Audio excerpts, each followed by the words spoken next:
예수님은 제자들에게 너희를 위하여 보물을 땅에 쌓아두지 말라고 말씀합니다. 대부분의 사람들이 자기를 위해 보물을 땅에 쌓아두려고 하고 제자들도 마찬가지 상황이기에 그렇게 말씀하신 것입니다. 땅에 보물을 쌓아두는 것은 좀과 동록이 해하고 도둑이 구멍을 뚫고 도둑질한다고 말씀합니다. 이 육신의 삶은 예기치 못한 일들이 일어나고 쇠약해지고 소멸되어 갑니다. 그렇기 때문에 자기를 위해 보물을 땅에 쌓아두는 것은 안전하지 못하고 세월이 갈수록 허무하고 불안하기 짝이 없는 상황에 이르게 됩니다. 예수님은 오직 너희를 위하여 보물을 하늘에 쌓아두라고 말씀합니다. 하나님의 나라를 위하고 하나님의 의를 이루는 일에 생애 가장 귀한 가치를 두고 그 일을 위해 가장 귀히 여기는 것들을 사용하라. 그게 너 자신을 정말 위하는 길이다 하는 말씀입니다. 그런 삶은 좀과 동록이나 도둑이 해할 수 없습니다. 소망을 하늘에 두고 우리 보물을 하늘에 쌓아두는 삶은 세월이 갈수록 가치를 더하고 감사와 기쁨이 더하고 세월이 갈수록 영생의 소망으로 충만해지는 삶입니다. 바울 사도는 나이 들어가는 자신에 대해서 이렇게 말하고 있어요. 나의 겉사람은 후패하나 나의 속사람은 날로 새롭도다. 겉사람은 늙어가지만 아무 상관없다는 거예요. 내 속사람이 날마다 주 안에서 새로워지고 있다는 겁니다. 바울 사도는 순교당할 것을 직감하고는 디모데에게 자신의 신경을 디모데 후서에 고백하기를 이렇게 고백합니다. 나는 선한 싸움을 싸우고 나의 달려갈 길을 마치고 믿음을 지켰으니 이제 후로는 나를 위하여 의의 면류관이 예비되었으므로 주 곧 어로우신 재판장이 그날에 내게 주실 것이며 라고 말합니다. 이제 순교를 당할 것을 자기가 아는데 괜찮다는 거예요. 왜냐? 나는 지금까지 선한 싸움을 싸웠고 내가 마땅히 달려가야 될 길을 힘을 다해서 달려왔다는 거예요. 그리고 죽어도 아무 상관없다는 거예요. 이제 하나님께서 내 앞에 상급을 준비하시고 생명의 면류관을 내 앞에 딱 준비해 놓고 있기 때문에 나는 죽어도 아무 상관이 없다는 거예요. 보물을 하늘에 쌓아둔 자만이 누릴 수 있는 복인 줄로 압니다. 예수님은 내 보물이 있는 곳에 내 마음도 있느니라고 말씀합니다. 마음을 어디다 두고 사느냐, 생의 목적을 어디에 두고 사느냐, 거기에 따라 땅에 속한 자가 되기도 하고 하늘에 속한 자가 되기도 한다는 것입니다. 보물을 땅에 쌓아두면 땅에 속한 자요, 보물을 하늘에 쌓아두면 하늘에 속한 자입니다. 땅에 속한 것을 보물로 알면 땅에 속한 자요, 하늘에 속한 것을 보물로 알면 하늘에 속한 자들입니다. 여러분은 어디에 속한 자인 것 같습니까?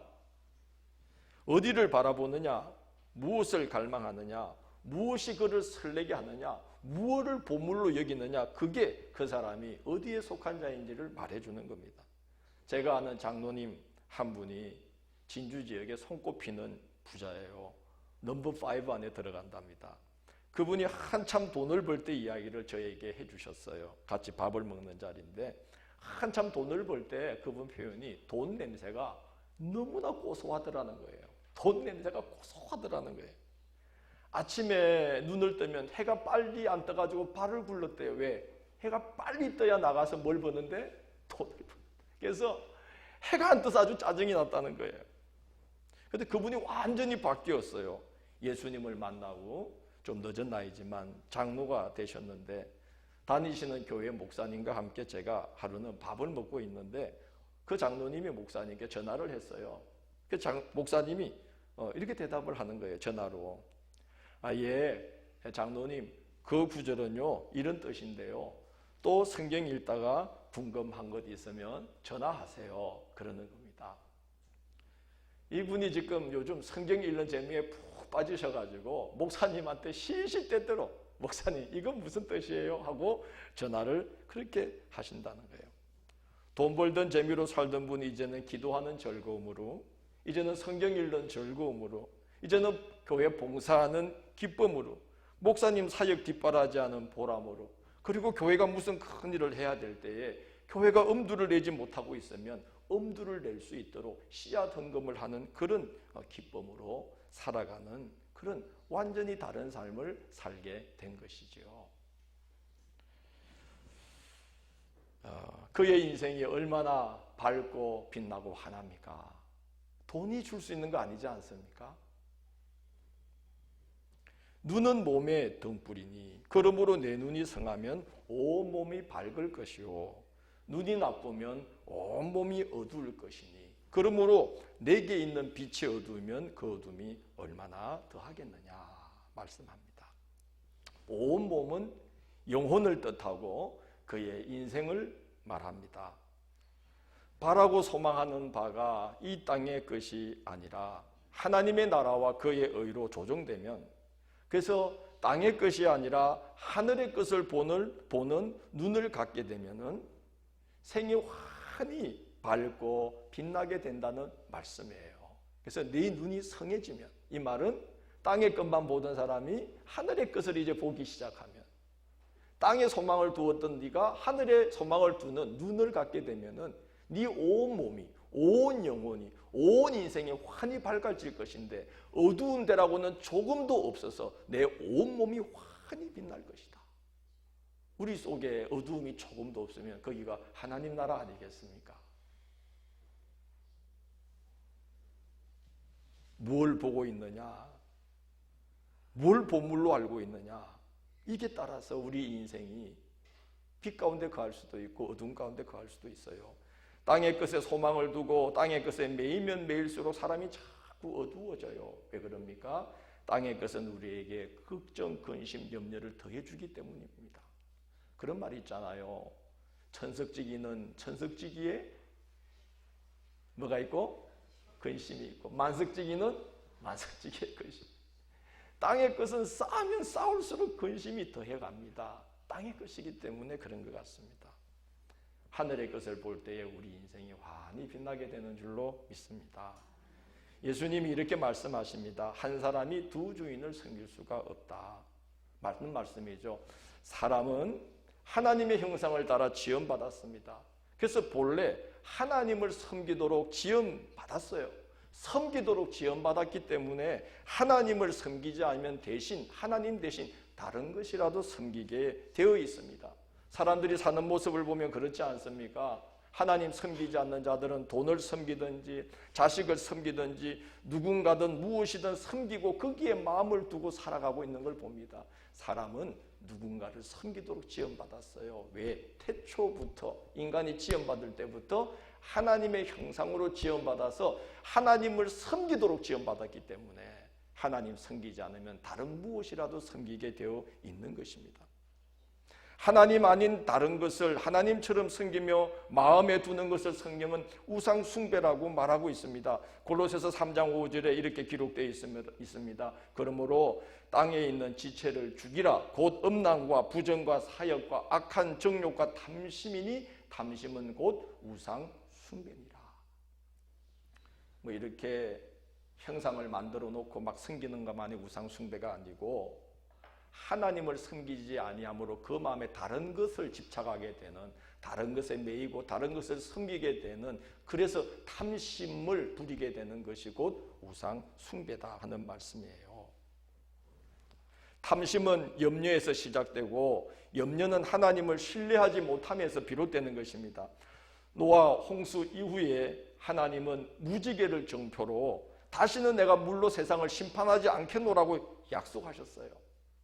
그렇지만 사람들은 하나님의 약속을 믿지 못하고 바벨이라는 곳에 이르렀을 때에 하늘에 닿을 때다 높은 탑을 쌓아 올립니다.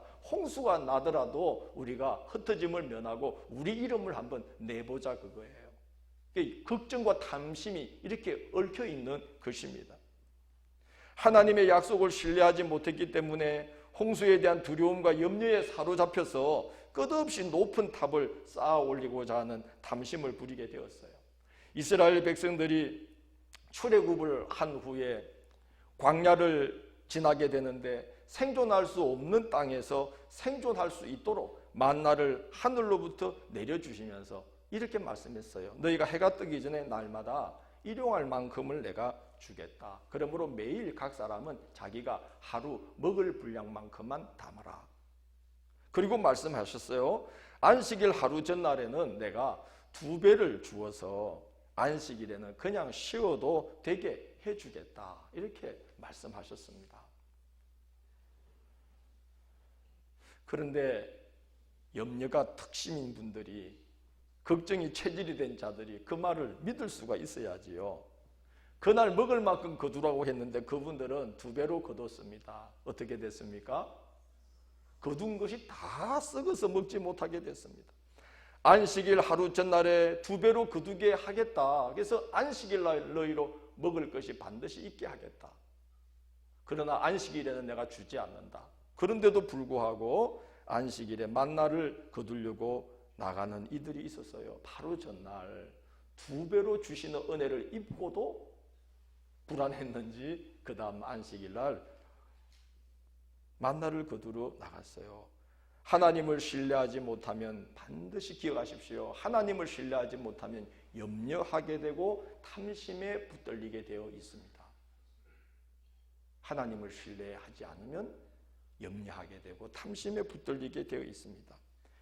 여러분, 민수기를 읽으면서 그 장면을 보면 이스라엘 백성들이 왜 저러나 싶지 않겠습니까? 하나님이 약속해 주셨는데 하나님이 어련히 알아서 해 주시겠습니까? 여러분, 엄마 아빠가 자식들 위해서 오늘 밥을 차릴 때에 내일 상에 뭐 올릴 것까지 다 생각을 합니다. 우리 엄마들 그렇지 않습니까? 애들 먹을 밥 오늘 것만 준비합니까? 내일 것도 다 준비해 놓죠. 그런데 우리가 자식들에게 밥을 해줘서 흐뭇하게 부모 믿고 밥을 입에다가 탁탁 넣는 거, 그거 보고 싶고 그게 제일 기쁨인데, 이놈의 자식들이 엄마가 밥을 해줬는데 이상하게 밥을 먹다가 말고는 밥을 이렇게 주먹밥을 뭉쳐가지고 호주머니에 싹 넣어놔. 그리고 반찬을 싹 모아, 100개씩 모아가지고 비닐에 싹 싸가지고 넣어놔. 너 왜 그러니? 그랬더니 엄마 아빠가 또 내일 상을 차려줄지 믿을 수가 없었어요. 그러는 자식이 있습니까? 없죠. 생각해 보십시오. 사람인 우리들도, 연약한 우리 어버이들도 자식을 위해서 먼 미래에까지 준비하는데 우리 하늘 아버지께서 반드시 매일 내가 만나를 내려줄 거다. 하나님이 그러면 그렇게 해주십니다. 저는 성경에 약속된 걸 다 믿습니다. 하나님이시니까요. 어련히 40년 동안 가나안 땅에 들어갈 때까지 다 하나님이 먹이고 입히고 돌볼 거를 다 준비해 놓았어요. 눈에는 하나도 안 보이지만 하나님이 다 준비해 놓으신 거예요. 얼마나 놀라운지, 가나안 땅에 들어가서 자기들 손으로 자기들 몸으로 그 땅을 갈고 헤쳐서 곡식을 얻게 되니까 만나가 딱 끊겼어요. 우리 하나님은 이렇게 정밀하신 분입니다. 그런데 마치 부모가 밥상을 차려주는데 그걸 믿지 못하고 그 끼니 때마다 밥을 갖다가 호주머니에 넣는 자식들처럼 이스라엘 백성들이 그렇게 걱정을 했다는 겁니다.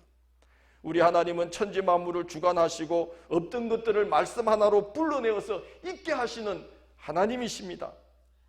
홍해를 갈라서 바다를 마른 땅을 건너듯 건너가게 해주신 하나님이신데 과자 부스러기 같은 만나를 매일 못 내려주시겠어요? 그렇지 않습니까? 그런데 이스라엘 백성들이 홍해를 가르는 은혜를 체험하고도 내일의 만나를 걱정함으로 염려와 탐심에 붙들리고 말았다는 거예요. 염려는 반드시 탐심으로 연결되어 있습니다. 믿음이 없이 행한 자들은 단 한 사람도 가나안 땅에 들어가지 못했습니다. 예수님은 제자들에게 하나님을 믿어라, 제발 그를 신뢰하라고 여러 가지로 이야기를 오늘 하고 계십니다. 목숨을 위하여 무엇을 먹을까, 무엇을 마실까, 몸을 위하여 무엇을 입을까 염려하지 말라. 목숨이 음식보다 중요하지 아니하며 몸이 의복보다 중요하지 아니하냐? 여러분, 우리는 지금 옷 걱정 안 하죠. 여자분들이 옷이 얼마나 많은지, 옷이 많은데도 옷장 탁 열고는 입을 게 없다 하는 시대입니다. 여러분, 근데 예수님 때는 정말 옷 걱정을 했어요. 옷 걱정을. 예수님 때는 정말 일용할 것이 걱정되었던 시대예요. 그런데도 예수님이 걱정하지 말라는 거예요. 야, 얘들아, 생각해봐. 목숨이 뭐보다 중요하지 않냐냐? 음식보다 중요하지 않냐냐? 몸이 뭐보다 중요하지 않냐냐? 의복보다 중요하지 않냐? 무슨 말씀입니까? 하나님이 너희들에게 목숨을 주시지 않았니? 그러면 목숨을 주신 하나님이 그 목숨을 부지하는 데 필요한 먹을 것을 주시겠어요? 안 주시겠어요? 당연히 주지. 목숨을 주신 하나님이 왜 먹을 음식을 주시지 않겠느냐? 목숨을 주셨으니 다 살게 하신다. 뭐 하지 마라? 염려하지 마라. 너희에게 하나님이 몸을 주시지 않았느냐? 여러분, 이 몸이 얼마나 엄청난 건지 모릅니다. 우리 몸에 혈관이 있어서 피가 온몸 구석구석을 도는데, 제가 지난번 어떤 프로그램 보니까 손톱에도 모세혈관이 있어서 현미경으로 보니까 피가 오르락 내리락 하고 있어요. 너무 놀랐어요. 그런데 여러분, 우리 몸에 돌고 있는 이 혈관, 핏줄의 길이가 어느 정도 되시는지 혹시 아십니까? 핏줄을 쫙 펴서 이렇게 길이로 하면은 얼마나 될 것 같아요? 1700m. 놀라지 마셔요. 12만 킬로미터. 예. 아유, 한 번도 놀란 적이 없어요. 경부고속도로가 서울에서 부산까지 133번 왕복하는 길이랍니다. 그게 우리 몸에 지금 있는데, 더 놀라운 건 심장에서 출발한 피가 다시 발바닥으로 해가지고 다시 심장으로 돌아오는데, 그 긴 길을 도는데 46초밖에 안 걸린다는 거예요. 오늘 집에 가서 한번 재보십시오. 여기서 뜨끔해가지고 간다. 발바닥으로 간지럽네. 올라온다. 몇 초고? 46초 맞네. 재보세요. 하나님께서 우리에게 신묘막측한 몸을 주셨습니다. 신묘막측한 몸을 주신 거예요. 예수님 말씀이, 얘들아, 그렇게 귀한 몸을 하나님이 너에게 주셨는데 그 몸을 덮을 옷을 왜 안 주시겠냐? 그 정도 못 하시겠느냐? 지금 우리 시대 사람들에게 아니라 진짜 옷 걱정하는 사람들, 겉옷이 없으면 얼어 죽는 가난한 사람들한테 걱정하지 마. 아마 욕했을지도 몰라요. 사람들이. 우리 형편도 모르고. 근데 예수님 말 걱정하지 마. 믿으면 하나님이, 몸을 주신 하나님이 덮을 옷을 공급해 주신다. 근데 제가 경험해 보니까 하나님은 몸만 가리는 옷이 아니에요. 우리 시대는 몸 가리려고 옷 입는 게 아니잖아요. 필요에 따라서 맞는 옷이 있잖아요. 제가 다음 달 1월 13일이면 우리 교회 온 지 15년이 지나고 16년째에 들어갑니다. 꽤 긴 시간이 지났죠. 우리 교회 최장수 목사가 될 것 같아요. 이미 되어버렸는데요. 오기 얼마 전에 지방의 선배 목사님이 저희 내일을 만나자고 그랬어요. 나갔어요. 옷집에 갔어요. 아주 좋은 옷집에, 인디안인가 그래 가가지고 저희 내일 옷을 다 사주시는 거예요. 저희가 섬기던 교회가 미자립 교회가 아니고 그래도 다 튼튼한 교회고, 제가 옷을 입고 다닐 때 행색이 뭐 그렇게 옷을 사줘야 되겠다 이런 마음이 들게 옷 입고 다니지 않잖아요. 깔끔하게 입고 다니고. 그리고 그분이 저희와 그렇게 살갑게 형님 동생 하는 사이도 아니에요. 옷을 사줄 관계가 아니란 말입니다. 그런데 이분이 느닷없이 나오라 그래서 갔더니 옷을 내외를 다 이렇게 사주시는 거예요.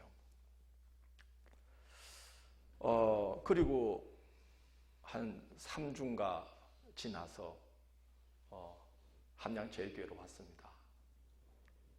지금 생각해 보니까 제가 옷이 있지만 이제 새 목회직 할 때 성도들 앞에 단정한 옷을 깨끗하게 입고 새 옷 입고 새 목회지로 가라고 하나님께서 그 목사님에게 갑자기 그 생각을 불어넣어 줘가지고 저 옷을 사주시게 한 거예요.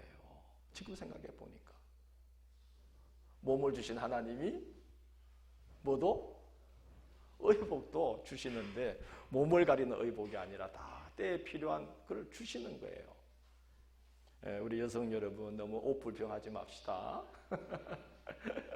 필요하면 다 주신다. 할렐루야.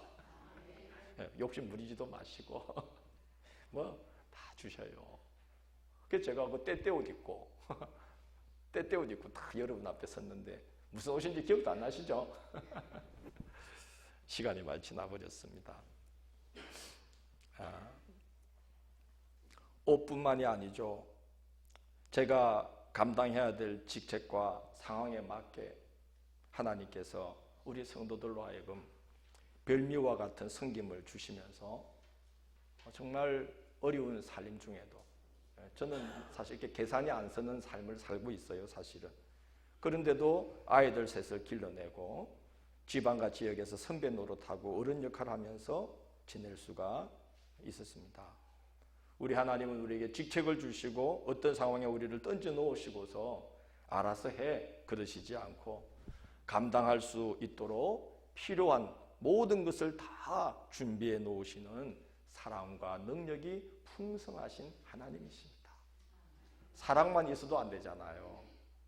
능력만 있어도 안 되잖아요. 근데 우리 하나님은 우리를 너무나 사랑하시기도 하고 그 사랑을 따라 우리를 공급해 주실 능력도 충만하신 아버지셔요. 그래서 우리를 필요를 다 아시고 채워주십니다. 예수님은 하나님의 보살핌에 대해 사람들이 생각할 수 있게 하시려고 공중에 나는 새를 가리키십니다. 지금 예수님은 저같이 예배당에서 설교하고 계신 게 아니죠. 어디서 설교하고 계십니까? 산에서. 그죠? 팔복의 말씀, 산에서 말씀하고 계시거든요. 하늘에 나는 새를 보면서 얘들아 저 새를 봐라. 쟤들이 뭐 심기를 하니 거두기를 하니 창고를 지어서 모아놓기를 하니 그러나 저 새들이 지금까지 수명 다하고 죽을 때까지 한 번도 그러지 않고 먹을 걸 다 저 새들에게 공급해 주신다. 그리고 덜풀을 가리키면서 저 백합화를 봐라. 저 들에 핀 꽃도 하나님이 솔로몬이 자기가 가진 모든 옷을 다 걸쳐 입어도 아름다울 수 없는 그런 아름다움을 뽐내도록 하나님이 다 이렇게 색을 입히고 돌보지 않느냐. 하물며 그 새보다 그 꽃보다 너무나 귀하고 귀한 너희들이겠느냐. 뭐 하지 마라? 염려하지 마라. 뭐 하지 마라? 걱정하지 마라. 뭐 하지 마라? 근심하지 마라. 그러면서 믿음이 작은 자들아 왜 걱정하느냐. 이렇게 안타까워하십니다. 우리가 염려한다고 해서 상황을 조금이라도 더 낫게 할 수 있는 건 아닙니다. 너희 중에 염려함으로 그 키를 한 자나 더 할 수 있느냐? 그랬어요. 이 말씀은 원문의 뜻을 따르면은 너희가 걱정을 한다고 수명을 조금이라도 더 연장시킬 수가 있느냐 하는 말씀입니다. 그러므로 인간의 능력과 현실을 생각해 보면 걱정과 염려, 근심이 인간에게 사실은 합당치 않는 것이라는 거예요. 왜? 걱정한다고 해서 상황을 조금이라도 더 낫게 할 수 있는 게 아니라는 거죠. 야고보서를 통해 함께 읽은 말씀에 오늘 보면 우리 인간의 현실이 어떠하다고 말합니까? 너희는 잠깐 있다가 사라지는 안개니라 그랬어요. 잠깐 있다가 사라지는 안개니라. 여러분 인생이 너무나 짧잖아요. 이용각 권사님이라고 부인되는 김동희 권사님과 함께 제가 태안에서 목회할 때 그 교회 기도 대장이셨는데 그 권사님이 이 권사님이 올해 돌아가셨다고 합니다. 제가 떠나고 이제 장로 직분을 받으셔서 장로님이 되셨는데 이제 기별을 듣고 보니까 이제 생각이 많이 났어요. 저도 새벽에 기도를 짧게 하는 편은 아니거든요. 꽤 길게 기도하는데 이 권사님 내에 두 분이 얼마나 기도를 오래 하시는지 제가 기도를 마치고 사택에 들어가려고 문을 열고 보면 항상 거기 앉아서 기도하고 계신 거예요. 제가 떠날 때까지 8년을 변함없이 그 자리를 지키면서 기도하는. 근데 제가 이 문을 열고 들어갈 때 그 모습을 보면 얼마나 마음이 든든한지 몰라요. 누군가 저보다 더 열심히 기도하는 분이 교회에 있다는 게 얼마나 큰 힘이 되는지 모릅니다. 우리 새해에 그렇게 세워집시다. 너무 든든했어요. 제가 거기 처음 갔을 때 그분이 63인가 4이었어요. 제가 35대일 때 갔기 때문에 제 눈에는 그분이 굉장히 나이 들어 보였는데 지금 생각해 보면 지금 저보다 나이가 몇 살 더 많지 않아요. 그런데 잠깐 세월이 지나간 것 같은데 그분이 그 새에 87이 되셨고 하나님 나라로 가셨단 말입니다. 그 말은 저도 이제 잠깐이시면 어떻게 된다는 거예요? 어디로 가요? 그럼요. 너희는 잠깐 있다가 사라지는 안개니라. 그러니까 여러분, 우리가 너무 아웅당하고 살 거 없어요. 서로 사랑합시다. 뭐 얼마나 산다고 그래. 서로 사랑합시다. 너무 걱정하지 맙시다. 뭐 얼마나 산다고 그렇게 천년을 살 것처럼 걱정하고 그래요. 아버지가 하나님이신데 뭘 걱정을 해요. 잠깐인데. 눈 깜빡하고 나면 저도 이제 그 권사님 나이가 되는 거예요. 그리고 저도 가는 거예요. 왜 이 말씀을 야고보서에 기록해놨냐 하면 걱정한다는 게 인간에게 합당한 일이다, 합당치 않은 일이다? 합당치 않은 일. 이건 우리 인간의 이 현실하고 안 맞다, 걱정은 원래. 수명대로 다 산다고 해도 너무 짧은데 야고보서는 말하기를 하나님이 언제 불러가실지 안다 모른다? 모른다는 거예요. 어떤 사람이 내가 저 도시에 가서 1년을 머물면서 내가 이것도 하고 저것도 하고 돈이 많아지고 많은 것을 모으면 창고도 더 크게 지어 보고 그러리라고 할 때에 하나님이 위에서 말씀하시기를 이 어리석은 사람아, 내가 오늘 밤에 너를 불러간다면 저 1년 동안에 네가 세운 계획이 다 무슨 소용이 있겠느냐? 허사가 아니겠느냐. 수명대로 다 산다 해도 짧은 세월이지만 우리는 하나님이 언제 우리를 불러가실지 아무도 모릅니다. 그런 말이 있잖아요. 나는 건 순서가 있어대 가는 건 순서가 없다. 정말이에요. 우리가 언제 세상 떠날지 누가 알아요. 그러니까 대충 막 살아도 된다는 말씀이 아니라 우리가 아무 것에나 허무한 것에 마음 뺏기고 뭐 이렇게 사는 게 인생의 끈이 하고 그렇게 마구 살면 안 된다는 거예요. 그렇다고 해서 걱정함으로 또 특별히 살아서도 안 된다는 거예요. 걱정은 사람에게 합당한 게 아니다. 예수님은 말씀을 맺기를 그런즉 너희는 먼저 그의 나라와 그의 의를 구하라. 그리하면 이 모든 걸 너희에게 우리가 진정으로 하나님의 나라를 위하고 진짜 그의 의가 이 땅에 드러나는 데에 내 삶이 쓰이기를 우리 교회가 귀하기를 쓰임받고 있는지 아닌지를 하나님은 아신다 모르신다? 아신다는 거예요. 진짜 그런지 아신다는 거예요. 우리가 어떤 사업을 시작하면서 목사님 기도해 주세요. 이 사업을 위해서 하나님께 영광을 돌리고 싶습니다. 하나님이 아신다 모르신다? 속을 다 아신다는 거예요. 진짜 이 사람에게 복을 주면 그 사업체를 선교의 사업체로 만들지 안 만들지 하나님 아신다는 거예요. 하나님 이 일을 주십시오. 하나님을 위해 쓰임받고 싶습니다. 정말 그 일을 주실 때 이 사람이 전심을 다해서 하나님을 위해서 자기에게 보물 같은 것을 하나님께 드리며 섬길지를 아신다는 거예요. 하나님은. 그래서 우리가 먼저 그의 나라와 의를 정말로 구하면 이 나머지 모든 것을 하나님은 아시고 우리에게 더해 주시는 거예요. 필요한 것들을 공급해 주시는 거예요.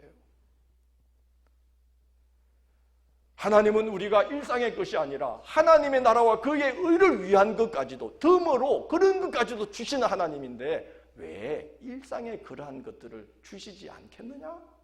믿음이 적은 자들아. 고린도후서 9장 8절을 보면 이렇게 기록되어 있어요. 하나님이 능히 모든 은혜를 너희에게 넘치게 하시나니 이는 너희로 모든 일에 항상 모든 것이 넉넉하여 모든 착한 일을 넘치게 하게 하려 하심이니. 부어주시는 이유는 착한 일을 넘치게 하게 하려고 부어주신다는 거예요. 10절에 보면 이렇게 말합니다. 하나님은 심는 자에게 씨와 먹을 것을 주시는 그 하나님이시니 너희가 심을 것을 주사 풍성하게 하시고 너희의 의의 열매까지도 더하게 하실 것이다. 농사 짓는 사람이 씨를 심어요. 심은 것만 거두게 하십니까? 심을 때에 심은 것과 먹을 것까지도 주신다는 거예요. 이런 하나님이신데 너희가 그의 나라와 그의 의를 구하면 그가 너희에게 모든 것을 풍성하게 주시고 또한 의의 열매까지도 맺게 해주시지 않겠느냐 하는 것입니다. 심으면 심는 만큼 주시는 것이 아니라 심을 씨와 먹을 양식까지 더하여 주시듯이 우리가 하나님의 나라와 그의 의를 위해서 힘쓰면 드릴 것이 풍성하게 해주시고 의의 열매까지 우리 영혼에 맺도록 역사하신다는 거예요. 오늘 우리가 함께 읽은 로마서 8장 32절에 이렇게 기록되어 있습니다. 자기 아들을 아끼지 아니하시고 모든 사람을 위하여 내주신 이가 어찌 그 아들과 함께 모든 것을 우리에게 주시지 않겠느냐. 하나님은 우리에게 선물을 주실 때에 뭐도 주셨다는 거예요? 하나밖에 없는 아들도 주신 하나님이 그 아들과 함께 너희가 필요로 하는 모든 귀한 것들을 왜 못 주시겠느냐 하는 말씀입니다. 믿음을 가지라는 거죠. 예수 그리스도를 우리에게 주신 하나님이시다는 겁니다. 하나님은 우리를 위해서 하나밖에 없는 아들 예수를 속죄의 제물로 내주셨어요. 사랑과 은혜가 그토록 풍성하신 하나님이기 때문에 우리에게 필요한 것들을 얼마든지 공급해 주시고도 남음이 있다는 말씀입니다. 그러므로 예수 믿는 자는 예수를 통해 하나님께서 나타내신 사랑과 용서의 은혜를 믿을 뿐만이 아니라 그 아들을 주신 하나님께서 우리에게 필요로 하시는 모든 것을 얼마든지 공급해 주신다는 것을 믿는 자들입니다. 그게 예수 믿는 겁니다. 뭐 속죄의 은혜만 믿는 거 아닙니다. 아들을 주신 하나님이 그 아들과 함께 모든 좋은 것을 왜 주시지 않겠느냐, 이 믿음을 가진 자가 예수 믿는 자입니다. 소망을 하나님께 두고 하나님을 정말 사랑하고 정말 그를 신뢰하며 마음과 뜻과 정성을 다하여 하나님의 나라를 위해 살아가면 하나님은 은혜를 베푸시고 필요를 채우시되 후히 흔들어 넘치도록 채워주시는 하나님이십니다. 우리가 어려운 중에도 계속 선교해 왔습니다. 어려운 중에도 하나님의 집을 계속 갖고 왔습니다. 교회를 교회되게 하려고 우리 모두 바쁜 일상과 힘든 삶의 무게에도 불구하고 받은 바 은사를 다해 헌신해 왔습니다. 대책이 없는 중에도 우리는 하나님께서 공급하심을 믿고 일해왔어요. 놀라운 것은 다 감당하게 해주셨습니다. 너무 놀랍지 않습니까? 해마다 교회가 자라게 해주셨어요. 저는 올해 놀랐습니다. 사실 김영진 집사님이 목사님 올해는 조금 더 재정이 좋은 형편이 좋아질 것 같아요. 그래서 한 200~300만 원 정도 결산이 더 올라가나 보다. 거의 1억에 육박하는 일반 경상이 되었어요. 제가 아마 5,200 우리 결산할 때 제가 1억 결산하는 교회 되게 하려고 기도합시다 시작했어요. 하나님이 이렇게 이루어주고 계셔요. 너무 놀랍지 않습니까? 5,200대 그 기도하니까 안 믿었을 거예요. 저도 믿어지지가 않았는데 하나님께서 해마다 교회를 자라게 해주시더라고요. 여러분이 어려운 중에도 하나님 앞에 드려야 될 것을 정말 아까워하지 않고 드리는 마음을 주셨습니다. 그리고 올해는 우리 교우 중 한 분을 크게 감동시켰어 가지고요, 채무의 절반을 갚게 해주셨어요. 한 번에. 할렐루야. 이런 일이 다른 교회에 흔히 일어나는 일이 아닙니다. 너무 감사하죠. 새해 달력 40개 맞췄어요. 오늘 가시는 길에 한 분씩 가져가면 돼요. 가정당 한 분씩. 그런데 어제 집사님 권사님들 저거 싸면서 목사님 이거 40개도 우리 남을 텐데요. 그 말은 40가정이 된다는 거예요? 안 된다는 거예요? 안 돼요. 몇 가정 안 되는 교회가 그렇게 한 해에 1,000만 원 가까운 선교 지원을 하고요. 재정에 이제 9분의 1, 8분의 1로 선교하고 지역 지방을 돕는 교회로 자라고, 그 몇 가정 안 되는 교회가요. 우리가 하나님의 나라와 그의 의를 위해서 이 작은 교회가 많은 어려움에도 불구하고 하려고 막 몸부림을 치니까 하나님이 그렇게 후이되어 넘치게 해주시는 줄 믿습니다. 제가 어떤 때 이렇게 헌금을 보고를 재무부에서 받으면 눈물이 나오는 헌금들이 있어요. 뭐 열심히 11조도 하시고 감사헌금도 하지만 어떤 분들이 올해도 몇몇 가정이 별의별 제목을 다 가지고 감사와 기도의 제목을 갖고 헌금을 드린 게 있었어요. 그래서 제가 그걸 보면서 이건 이삭이 자녀들에게 너희가 별미를 준비해서 나로 먹고 너희를 축복하게 하라 했는데 별미와 같은 헌금이다. 그래서 저는 이제 제목을 붙였어요. 별미 헌금이다. 예, 올해 별미 헌금들이 참 많이 드려졌습니다. 그래서 이렇게 몇 가정 안 되는 교회가 이런 재정 규모를 이루고 우리 여러 교회, 여러 기관을 도우면서 하나님의 일을 하게 하시는 게 아니겠는가. 왜 그런 은혜를 주십니까? 교회를 보면서 여러분 하나님 살아계시다는 것을 믿는 믿음을 가지라는 거예요. 하나님의 나라와 의를 위해서 힘쓰면 재지 않고 계산하지 않고 죽으면 죽으리다 하고 몸을 던지면 홍해가 갈라집니다. 몸을 던지면 광야에서도 만나가 내립니다.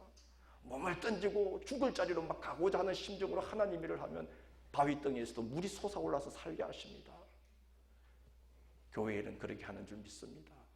믿음의 사람은 그렇게 사는 줄 믿습니다. 하나님의 살아계심을 맛보며 살아야 되지 않겠습니까? 하나님을 신뢰해야 합니다. 그의 나라와 그의 의를 위해서 힘을 다해야 됩니다. 그러면 이 모든 걸 더해 주십니다. 새해를 계획할 때에 아무것도 염려하지 마십시오. 교회적으로도 아무것도 염려하지 마십시오. 염려는 하나님이 하고 계십니다. 우리가 할 거 아닙니다. 내일 일은 내일이 염려할 것이요. 이 말은 뭐냐 하면요, 예수님 말씀의 결론인데 내일 가면 거기 딱 준비되어 있다 이 말이에요. 할렐루야. 내일 가면 거기 내일 걸 하나님이 딱 거기 갖다 놨다는 거예요. 뭘 걱정하냐 이거예요. 다음 일은 다음 딱 가면 거기 딱 있다 이거예요. 내일 일은 내일이 염려한다는 말은 그 말씀이에요. 너희가 딱 가면 홍해가 딱 갈라지게 돼 있다는 거예요. 딱 가면 만나가 거기서부터 내리기 시작한다는 거예요. 딱 가면 거기서부터 반석에서 물이 솟기 시작한다는 거예요. 내일 가면 거기 내일에 필요한 게 딱 준비되어 있다는 거예요. 뭘 걱정하냐 그거예요. 우리 하나님을 그렇게 믿으며 살아봅시다. 염려하지 말고 재지 말고 뭐라도 더 열심히 뭐라도 더 풍성하게 할렐루야 뭐라도 더 하나님 모실 때 흡족하게 그렇게 믿음으로 나가보는 거죠. 그게 예수 믿는 자들입니다. 그 아들과 함께 모든 좋은 것을 왜 주시지 않겠느냐? 그게 예수 믿는 거죠. 너희는 먼저 그의 나라와 그의 의를 구하라. 그리하면 이 모든 것을 너희에게 더해줄 거다. 이 약속을 믿으시기 바랍니다. 믿음으로 행합시다. 믿음으로 새해를 계획합시다.